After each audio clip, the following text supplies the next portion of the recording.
Cześć. W dzisiejszym poradniku pokażę Wam, jak zrobić, nie królika, ale królik mi pomagał, nie Kiki, jak zrobić taką fajną szafę w stylu industrial, która jest za mną. Ona już jest złożona, zrobiłem ją kilka dni temu, a teraz pokażę po kolei, jak ja to robiłem. Zaczynam od tego, że przygotowałem sobie trochę sprzętu. Przede wszystkim chciałem, żeby było równe podłoże, a tylko na tarasie takie mam. Mam jednak stare regipsy i to ognioodporne, więc na nich będę sobie spawał. Będzie równiutko. No i oczywiście mam profile metalowe 2x2 i mam też profile 1,5x1,5. Magnetyczne kątowniki mogą się przydać, żeby tutaj uzyskać ładnie kąt prosty. Oczywiście szlifierka kątowa, żeby przycinać, szlifować spawy. Trochę tarcz do cięcia, szlifowania, oczywiście miarki, co chwilę gubię, więc kilka się przyda. W razie czego ściski stolarskie, gdyby były potrzebne. No i chyba najważniejsze to oczywiście migomat i maska z przybicą, która samoczynnie się ściemnia. No i w razie czego też mam zwykły kątowniczek, żeby łapać kąt prosty. Myślę, że tak przygotowany mniej więcej jestem. Zaczynamy. Zacznę od tego, że sobie przygotuję 2-metrowe kawałki profilu.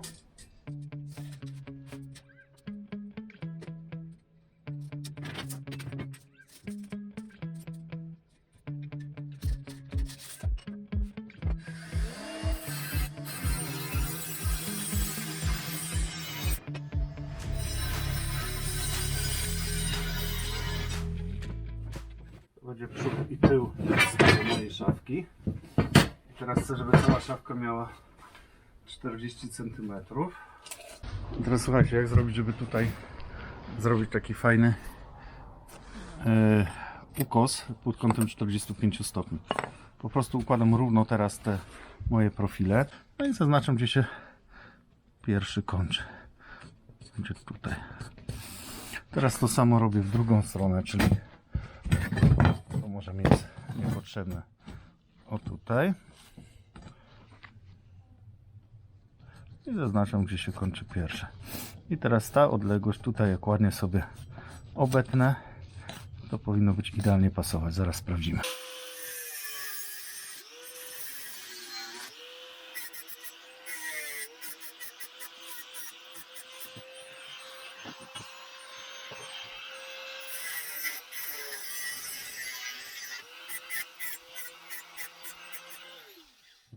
Oczywiście podczas cięcia, szlifowania używajcie okularów ochronnych. Ja tego nie zawsze robię i mam nadzieję, że nigdy nie będę żałował. Lepiej się zabezpieczyć i używać jednak. No dobra, sprawdźmy. No i zobaczcie, wystarczająco dobrze tu jest, tutaj sobie obspawam. Jest ładnie kąt prosty. Teraz obcinam tutaj tak, żeby było dokładnie 40 cm w środku, bo tak chciałem zrobić.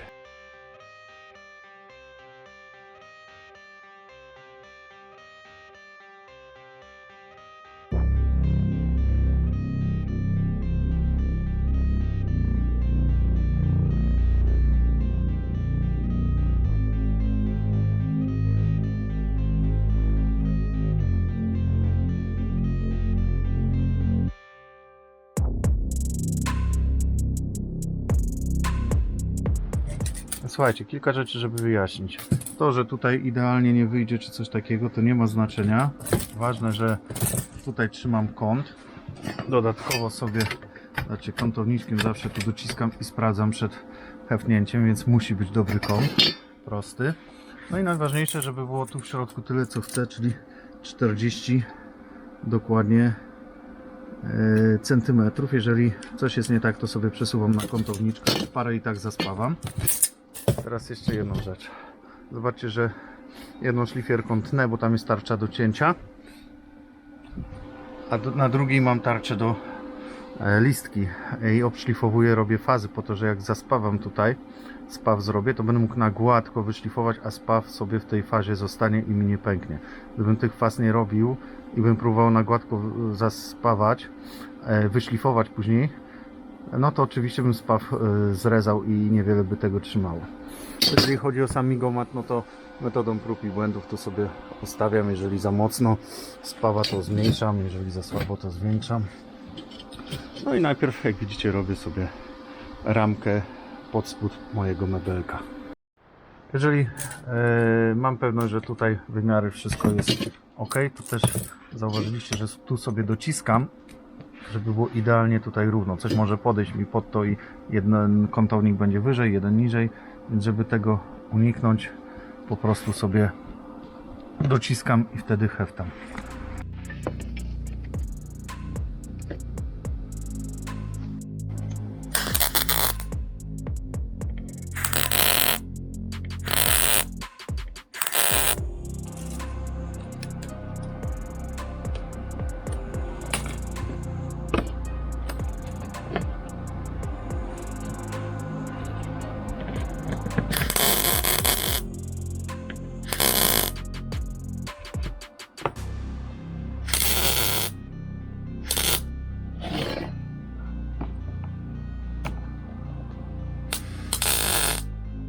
No i teraz połapałem sobie w 3 miejscach, żeby mi się coś nie skątowało, nie ruszyło.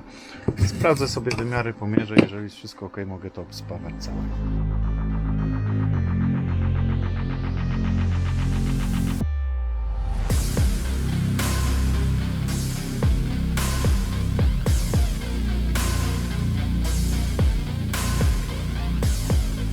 Moja ramka jest przygotowana do obspawania. Teraz ją obspawam, żeby już się nic nie ruszyło. Pamiętajcie, że trzeba w kilku miejscach załapać, a dla bezpieczeństwa jeszcze z drugiej strony też najpierw hepnę, żeby nic się nie skręciło i dopiero będę obspawywał.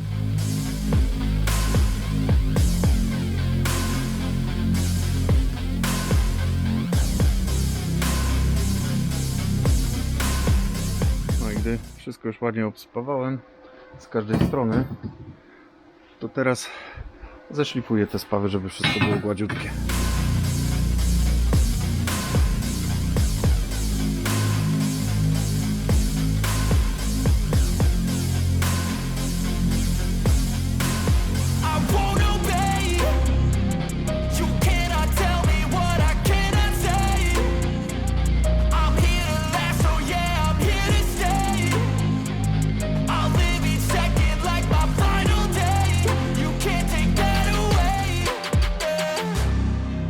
Obszlifowałem już wszystkie spawy ładnie, w środku też, żeby tu płyta ładnie mogła wejść później meblowa. Wszystko jest ładnie obszlifowane, myślę, że tak starczy. Później się pomaluję i zobaczymy. Mam już jedną ramkę, więc idę przymierzyć, czy wszystko dobrze wymierzyło. O, i szafka ma być tutaj pod telewizorem. Ja sobie na ścianie już rozrysowałem, jak ma wyglądać, więc będę łapał wymiary. A tutaj ma być po prostu od komina do kaloryfera. I tutaj zostaje jeszcze 5 cm, więc jest ok. Robimy drugą taką samą ramkę, więc wtedy już będzie zarys, stawiamy na słupkach i mamy już kubaturę taką tej szafki. I wtedy łączymy tylko już poszczególne elementy i będzie cacy.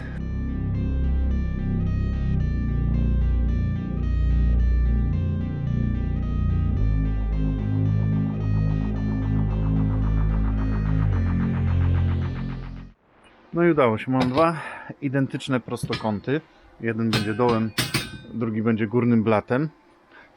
Teraz chcę to umieścić na kółeczkach, bo to będzie dość ciężka szafka, więc żeby można było przesuwać, kurze wycierać, to takie kółeczka kupiłem. W Action 5 zł za 4 kółeczka, więc w ogóle mega. No i dam pod spodem. Całość ma mieć 87 cm do cegieł w salonie, więc trzeba podłożyć kółka i obliczyć tak, żeby 87 cm było. No i podłożyłem kółeczka. Wygląda to tak. Całość będzie sobie jeździć na tych kółeczkach. No ale teraz 87 ma mieć całość. Z kółkami tutaj jest 5 cm, czyli odejmujemy 5. I tutaj jest 2, czyli 7. Może tak, do tego jest 7. I 9, czyli 87 minus te długości wszystkie 9 będzie 78. Dobra, dociąłem równiutko na 78 cm. 4 pionowe wsporniczki do mojej szafki i zaraz zrobimy z tego sześcian.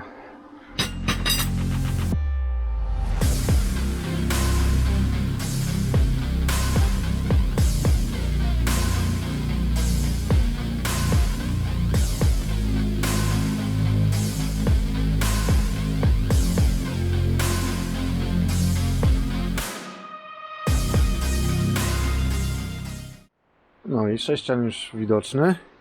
Kubatura szafki już widoczna. Teraz idę przymierzyć, czy wszystko pasuje i robimy dalej półeczki do tego.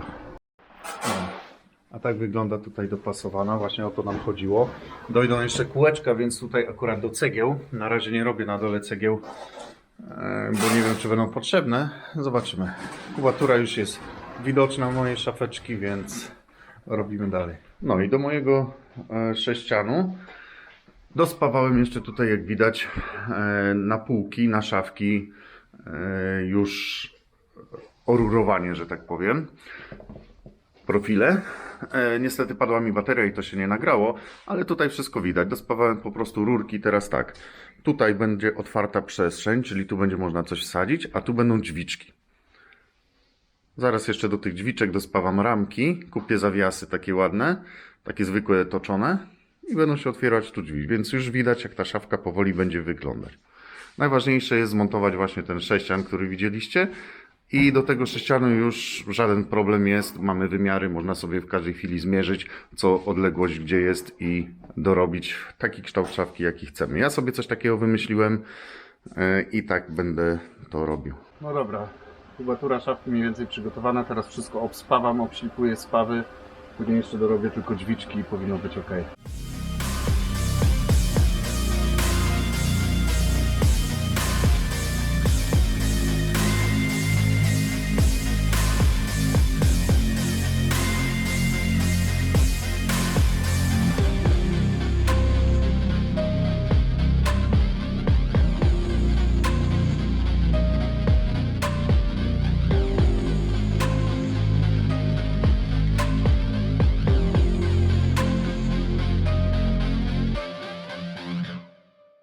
Wszystko tutaj wyczyściłem, obszlifowałem rdze, wszystkie spawy, narożnika wszędzie.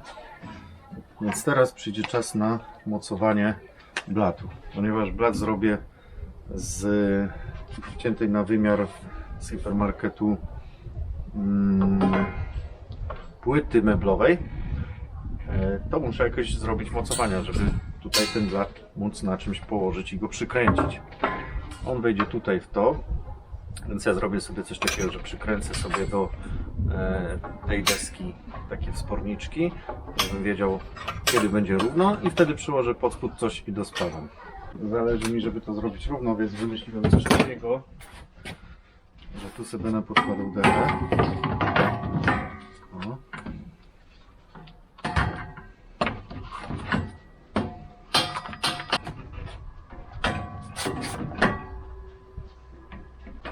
Takie uchwyciki co jakiś czas. Mógłbym też płaskownik dać, ale akurat mam takie coś, więc wykorzystam to. Oczywiście przetnę to na pół, bo takie mi jest niepotrzebne. Poza tym trzeba ocynk trochę oszlifować, bo inaczej się kiepsko spawa.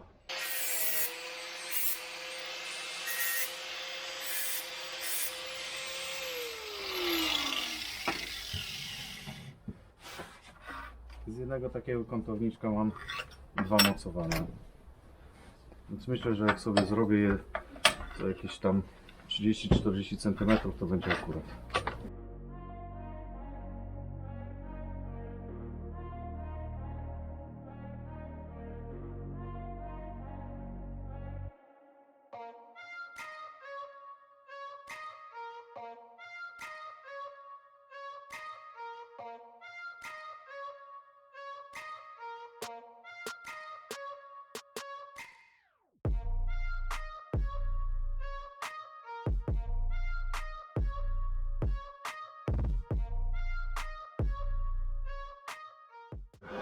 Płyty pospawane.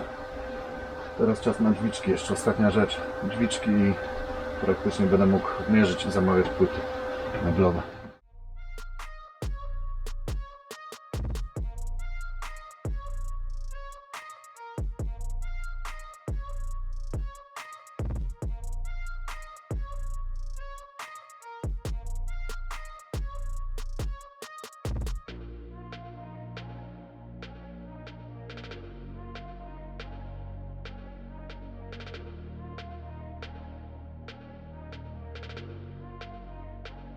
Teraz małe wyjaśnienie, żeby tu wszystko było równe. Zobaczcie, podłożyłem podkładki, ścisnąłem to ściskami wszystko. i tak zaspawałem. Teraz, żeby równo tutaj z licem było, jak podniosłem, bo było na ziemi, to nie było problemu. Dałem magnesy, wyrównało mi, wszystko jest ładnie. Pamiętajcie, że po spawaniu trzeba chwilę poczekać, aż ściągnie materiał, nie puszczać od razu, bo może wrócić. No i teraz tak, przyspawanie zawiasów.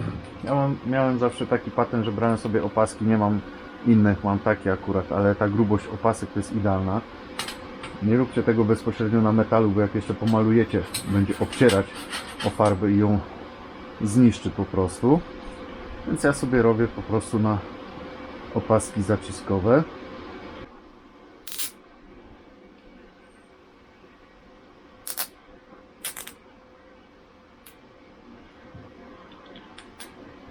Dwie opaseczki, góra, dół, ściskam sobie. To po prostu będzie mi wyznaczać odległość tutaj, ten milimetr długości opaski, żeby za blisko nie było metalu. No i co, pamiętajcie, jeżeli coś jest głupie, a działa, to głupie nie jest. Teraz pamiętać, żeby to się opierało na tym, czyli w tą stronę. Możemy przyheftować. Górna część do drzwiczek.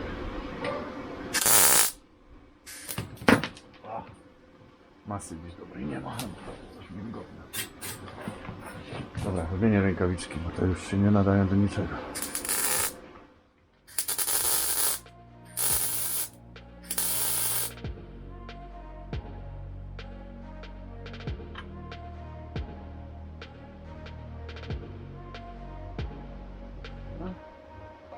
Druga część oczywiście do ramy.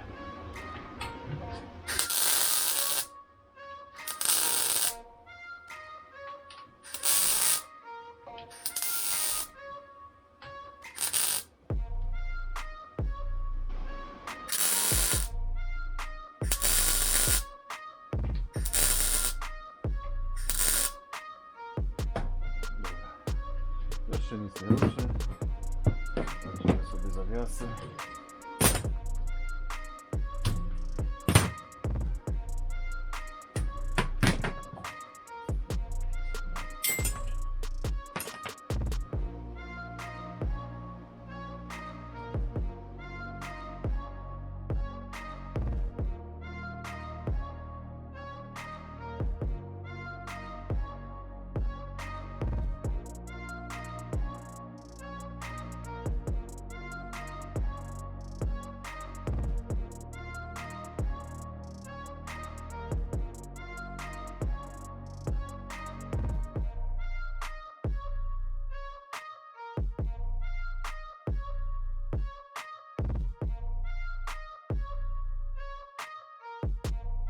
Ok, czas pomyśleć, czy wszystkie uchwyty dorobiłem już. Tutaj od górnego blatu, żeby położyć, są porobione. Czyli jak górny blat położę na tym, to oprze się i będę mógł go przykręcić. Dolny blat, czyli tutaj ta półeczka długa, też jest zrobiona. Podospawywałem też tutaj, czyli do ścianek, żeby z zewnątrz nie było widać tych mocowań. One będą tutaj ukryte w środku. Więc tutaj już płytę meblową będę mógł przyłożyć i to samo z drugiej strony.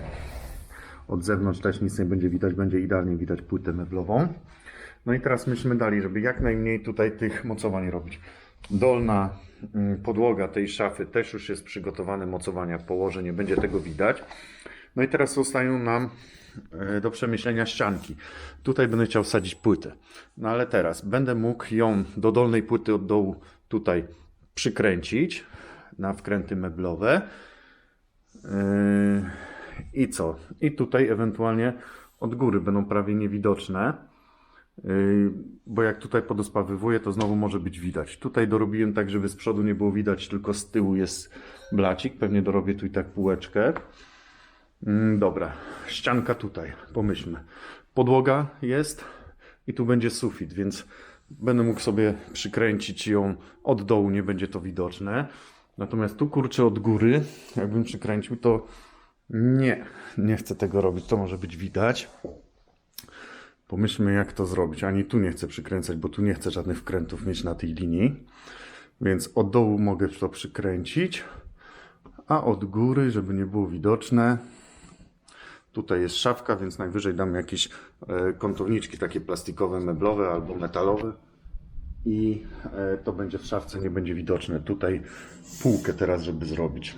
To samo oczywiście z tą ścianką zewnętrzną. I teraz myślę, co tu z półeczką zrobić. Chyba będę musiał też mocowania dać. Tu od spodu nie będą widoczne, bo tutaj pod podłogą nikt, chyba że ktoś się położy pod szafką, to je zobaczy, więc tutaj spokojnie mogę jeszcze przyspawać 2 mocowania, a z tyłu do tylnej płyty mogę przykręcić, też nic nie będzie widać, czyli ta półeczka dodatkowo jeszcze będzie mogła być przykręcona z boku. Czyli tak, to się wszystko usztywni. Te ścianki nie dość, że będą od spodu, będą do tej płyty tutaj przyczepione, wszystko jest ok. Drzwi właśnie, drzwi. Do drzwi niestety też muszę przynajmniej na rogach tu porobić mocowania, zaraz podospawywać. Ok, czyli tak, tutaj 2 mocowania do drzwi, do drugich drzwi, których jeszcze nie przyspawałem, zaraz przyspawam. No i widać, wygląda na to, że mój projekt powoli będę mógł malować. No dobra, czyli tak, mocowania do drzwi, mocowania tu do półki, przyspawać drzwi, bo już mam przygotowane, zawiasy przyspawać i przyspawać do nich też te mocowania. Dobra, no niestety tutaj musi być wszystko tak przemyślane, żeby nie było tego widać, tych mocowań, gdzie one są poukrywane.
Wszystko wyspawane, czas teraz tak zapodkładować wszystko. Trochę będę musiał kombinować, bo nie mam warunków. Nagrzałem to w domu, więc jest ciepłe. Tutaj też. Malujemy najpierw farbą podkładową, antykorozyjną. Wszystko.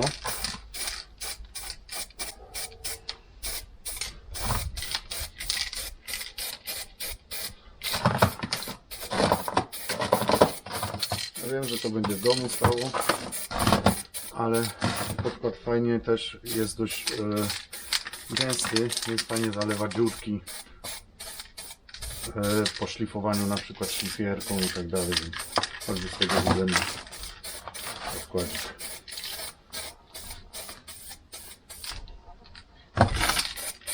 Staram się to robić szybko, żeby metal i spray mi nie ochłodził się.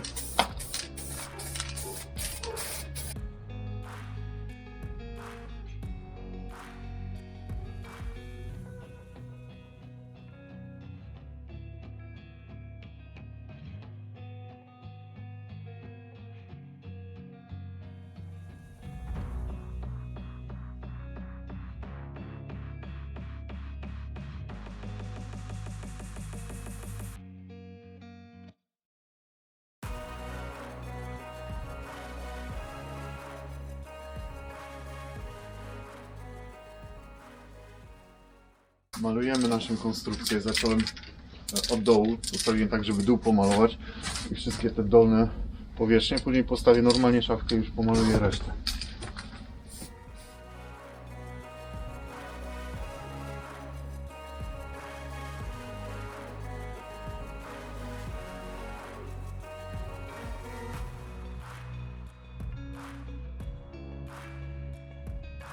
No i dobra, słuchajcie, wczoraj przyszły blaty. Właściwie to odebrałem z Obi. Dorobili. Pierwszy już wsadziłem, właściwie go tu trochę docisnąłem. Na wcisk wszedł bez niczego, więc tutaj góra ładnie była wyspawana, aczkolwiek ciężko jest ręcznie, bez odpowiednich stołów i tak dalej, wyspawać tu równe kąty, więc wolałem te blaty dociąć z minimalnym nadmiarem, żeby zeszlifować. I zeszlifuję albo nowymi listkami ładnie, albo szlifierką mimośrodową, tak żeby wszędzie powchodziło, bo tu gdzieś może być pół milimetra mniej, pół milimetra więcej. I po prostu szlifujemy i wsadzamy. I zobaczcie, drugi blat przyłożyłem i tutaj pewnie by jeszcze się wcisnął, lekko tu podszlifuję, tylko tutaj jest ok i tutaj końcówkę tylko lekko przyszlifuję, zwłaszcza narożniczki trzeba przyszlifować delikatnie, bo tu są spawy i nie ma idealnie kąta prostego, więc lekko tu pod kątem 45 stopni zeszlifuję i powinno wejść. Dobra, wyjmuję i szlifuję.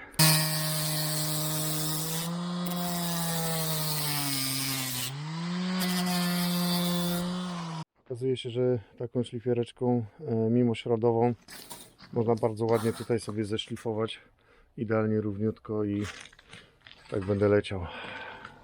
Dlatego mówię,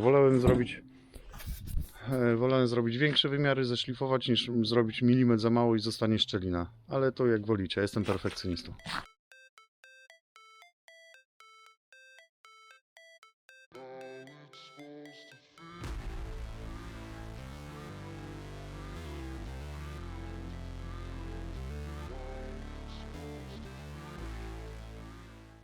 Słuchajcie, jak ktoś odstaje na środku, to nie ma problemu, bo to jest sprężyste, mogę sobie tu pod spodem dokręcić, natomiast tutaj, jeżeli coś będzie weszło, jest delikatnie ciasno, to najlepiej dorwać sobie twardą listewkę, idealnie na rogu i dobijam młoteczkiem. Jeżeli w drugą stronę coś nie pasuje, to tutaj na tych uchwytach mogę sobie trochę do góry podnieść, tak żeby wszystko było tutaj idealnie. No i teraz tylko wkrętareczka i te wąsy, co są pod spodem, skręcam, żeby to wszystko ze sobą złapać. Jeżeli tu mi na środku coś odchodzi, to dociskam wszystko ładnie i będzie wszystko super. Dobra, część płyt już zamontowana, te główne blaty, boczki. Tutaj jeszcze będzie siatka. Tutaj wszystko jest na tych uchwytach pod spodem pomontowane, więc się nic nie przesunie. Teraz jeszcze mam taki tył. Więc teraz przewrócę na bok i przykręcę tył. Dobra, tylną tutaj mam taką cienką. I nie będę tutaj kombinował, po prostu przykręcę na blachowkręty z wiertłem ją tutaj z tyłu i później będę dalej montował. I takie blachowkręty z wiertłem na końcu pozwolą od razu przebić się przez metal bez problemu i będę mógł przykręcić bez wiercenia, tylko po prostu wkrętarka i lecę.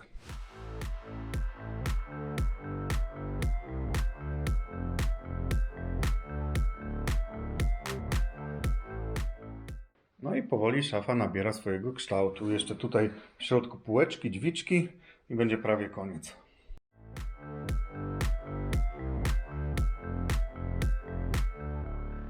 No i dobra, jak widać, te środkowe półeczki wszystko idealnie wymierzyłem, wszystko idealnie wycięte, pasuje jak ulał.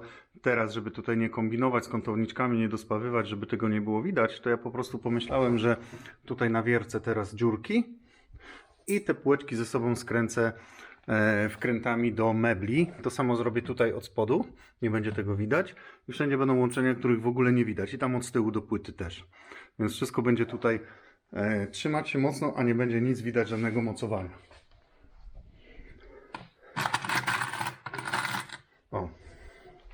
Chodzi mi dokładnie o takie wkręty do mebli, jak są meblowe. Gdzieś ze starych mebli wykręciłem i teraz się przydadzą. Tutaj będą poskręcane. Tutaj będą drzwiczki, więc tego i tak nie będzie widać, a tam będzie od spodu. No i teraz tak, tutaj zrobię dwie dziurki. Mniejszym wiertłem odpowiadającym wkrętowi meblowemu. Natomiast większym, tylko minimalnie na wiercę, tak żeby tylko łepek się schował, żeby był równo z szafką. A później się przyklei takie zaślepki, w ogóle tego nie będzie widać, zresztą to i tak będzie w zamykanej szafce. No i od tyłu jeszcze tą płytę meblową też się przykręci, żeby nie pracowała.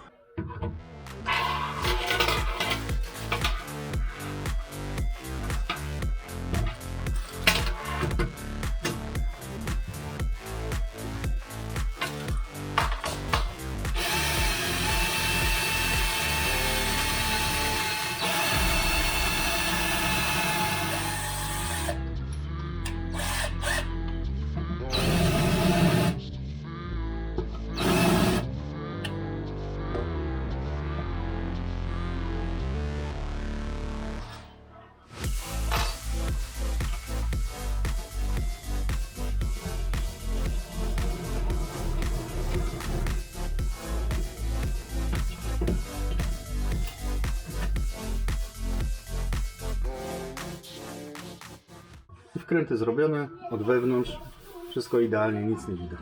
No i teraz dokładnie to samo robię z drugiej strony i szafka już będzie mocno się trzymać. No i z tyłu szafki te półeczki też skręcam, żeby płyta nie latała.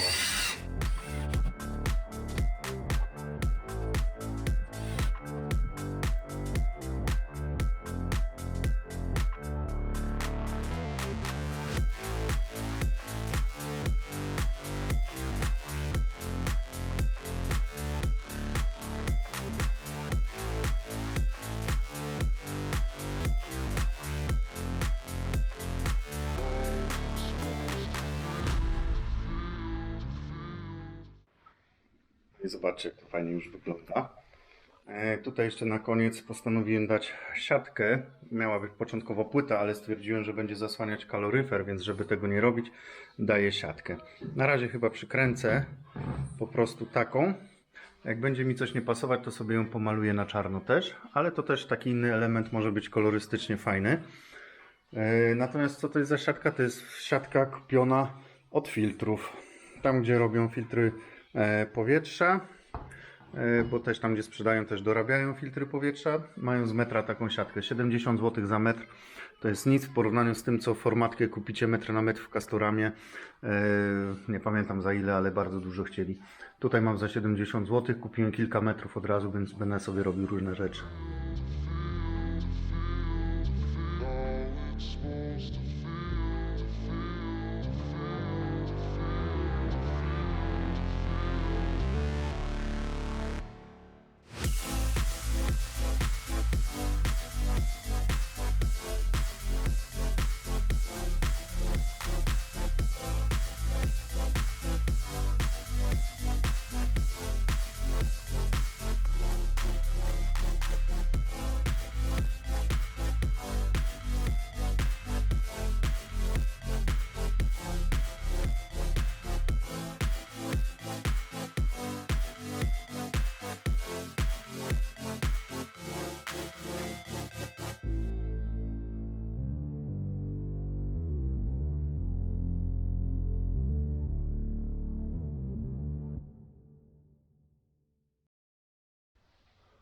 No i dobra, tak jak widzicie, nasza szafka już jest prawie skończona. Został tylko zrobić jakiś system zamykania, czyli albo taki klik, który odpycha, albo jakieś tutaj magnesiki i rączki, to już jak to woli. Takie magnesy można przykręcić prosto do półki, do blatu, więc nie ma problemu. Tylko wtedy rączki i tyle. Wszystko fajnie wyszło, wszystko jest równiutko, ładnie pasuje, jest elegancko.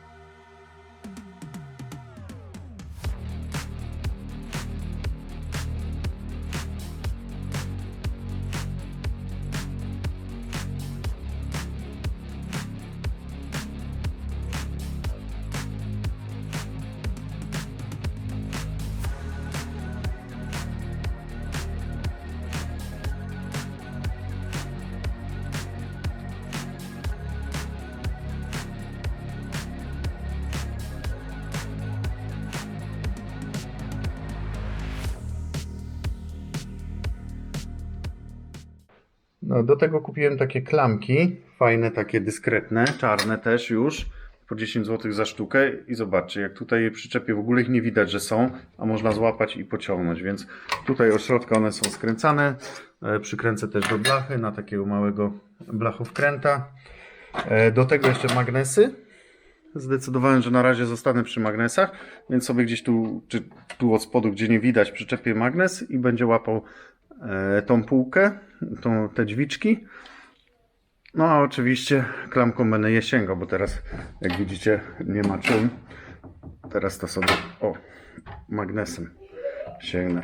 Na razie zostawię ten magnes, żeby mógł sobie otwierać.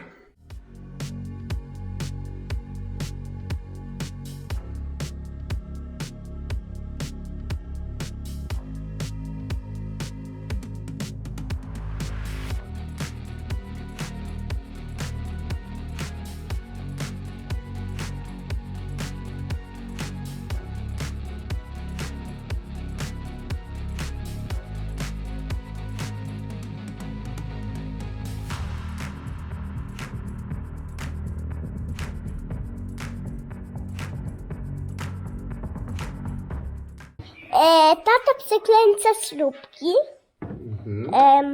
Do drzwi. do drzwi. Tutaj są dużo drzwi. Zamykają. Zobaczcie.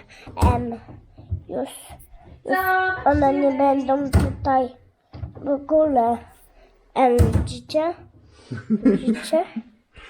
Widzicie, tu jest magnes i można otworzyć drzwi. Powiedz. No i tutaj jest taki magnes. Zobaczcie, magnesik, klameczka taka ładna i wszystko działa. To jeszcze zrobiłem otwornicą otwór, żeby móc kabel jakiś przełożyć na sprzęt jakiś RTV. Ja akurat mam gramofon. No i jeszcze półeczki. Kupiłem takie meblowe trzymacze do półeczki. Zaraz tylko zaznaczę, gdzie na wiercę i położę na tą półeczkę. Oczywiście jeszcze wiertło muszę tylko dobrać. O, to powinno być ok.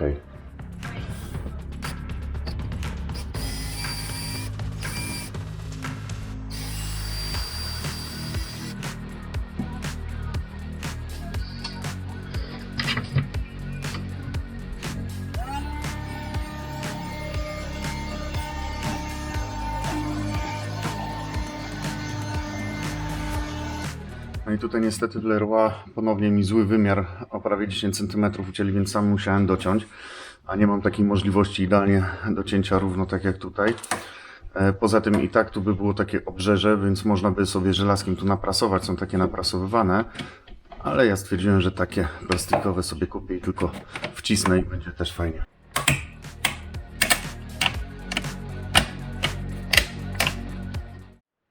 Szafa wygląda tak. Fajnie tu się wkomponowała w ten styl, co robi salon. Zobaczcie. Wszystko wykonałem tutaj, wyspawałem, pomalowałem to podkładem i sprayem czarnym matem. Tutaj jest taka siateczka, ponieważ jest kaloryfer, więc żeby to ciepło jednak uciekało. Półeczka na subwoofer, dwie półeczki, no i szafka, żeby coś schować. Teraz tu jest bałagan, bo jeszcze narzędzia mam zostawione, jeszcze nie skończyłem wszystkiego w domu robić. Tutaj jest druga szafka z półeczką. Więc taka szafka, jak w tym momencie patrzyłem na Allegro, kosztuje około 4000 i to tylko ten dół. Ja sobie wymyśliłem, że tutaj chcę podwójne takie półki. O, w ten sposób tutaj jest. Więc taka szafka by jeszcze była droższa, a wyniosła mnie no niecałe 500 zł, więc myślę, że warto.